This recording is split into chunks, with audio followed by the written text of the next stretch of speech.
میرا علینا شمیم کے نیم سے ہے. وائس بالکل کلیئر نہیں ہے. سوری، اب کلیئر ہے؟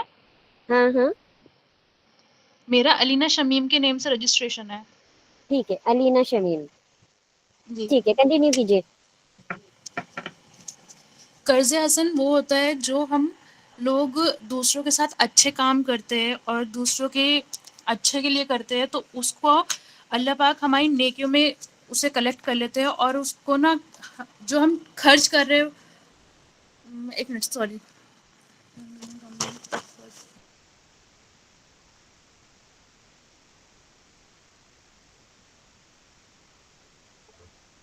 قرض حسن کہتے ہیں کہ ہم نے اللہ جو ہمارے پاس ہے وہ ہم اللہ کے لیے دے رہے ہیں، اللہ کے راستے میں لگا رہے ہیں. جیسے ہم وہ انسان ہوتا ہے، جیسے 10 روپے اس کے پاس ہے تو وہ 5 روپے اللہ کی راہ میں لگانے کے لیے تیار ہوتا ہے، تو وہ ہمارے لیے اکٹھا ہو جاتا ہے، تو وہ اللہ کے پاس ہمارا.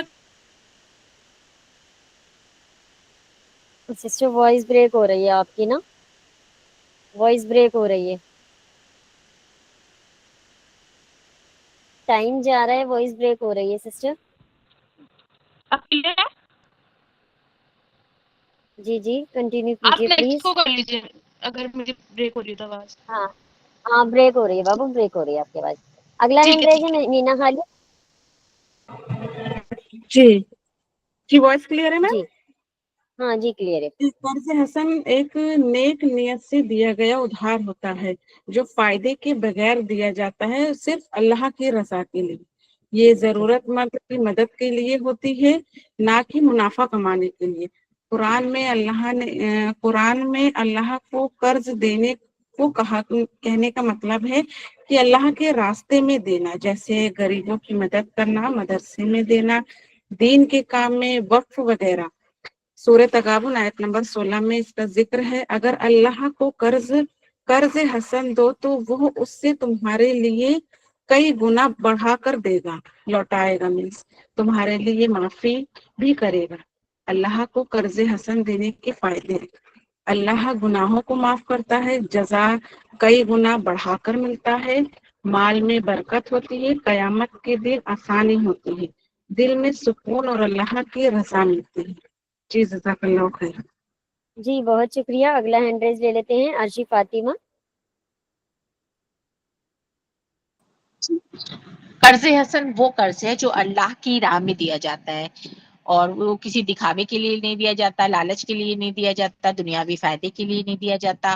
اور اس قرض حسن کے بہت فائدے ہیں، کیونکہ اللہ تعالیٰ اس کو کئی گنا بڑھا کر دیتا ہے. کہیں کہیں پہ ہے کہ 10 گنا، کہیں 70 گنا، کہیں 700 گنا ایسا آیا ہے. اور اس کے گناہ بھی معاف کر دیتا ہے. اور قرض حسن سے گناہ بھی معاف ہوتے ہیں اور دل کو سکون بھی ملتا ہے. کبھی بھی کسی کو دیں تو سائنٹیفکلی بھی کہا گیا ہے کہ دینے سے ڈوپامین ہارمون سیکریٹ ہوتا ہے، جس سے پلیزر فیل ہوتا ہے. یہ تو سائنٹسٹ بھی مانتے ہیں کہ دینے میں ہی سکھ ہے، لینے میں نہیں ہے. تو قرض حسن سے کہ یہی فائدے ہیں کہ یہ اللہ کو ایک طرح سے قرض دیا جاتا ہے.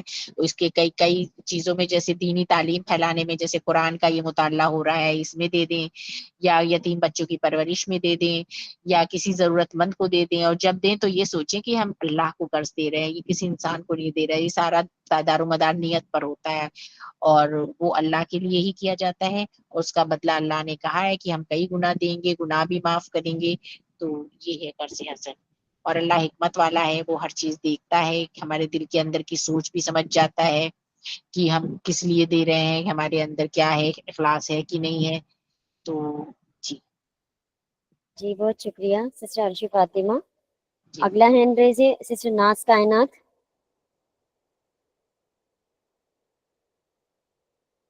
جی جی میں قرض ہنسنا کیا ہے اور اللہ کو قرض ہنسنا دینے کے فائدے بتائیں. قرض ہنسنا کا مطلب ہے معنی ہے اچھا قرض، بہترین قرض. اور صرف قرض حسن میں اللہ کی قرض حسنا ہے جس میں اللہ تعالیٰ کے لیے رضا کے لیے قرض حسنا ہے جو اللہ کی رضا کے لیے دیا جاتا ہے، اور اس میں نیت بھی بالکل صاف ہوتی ہے.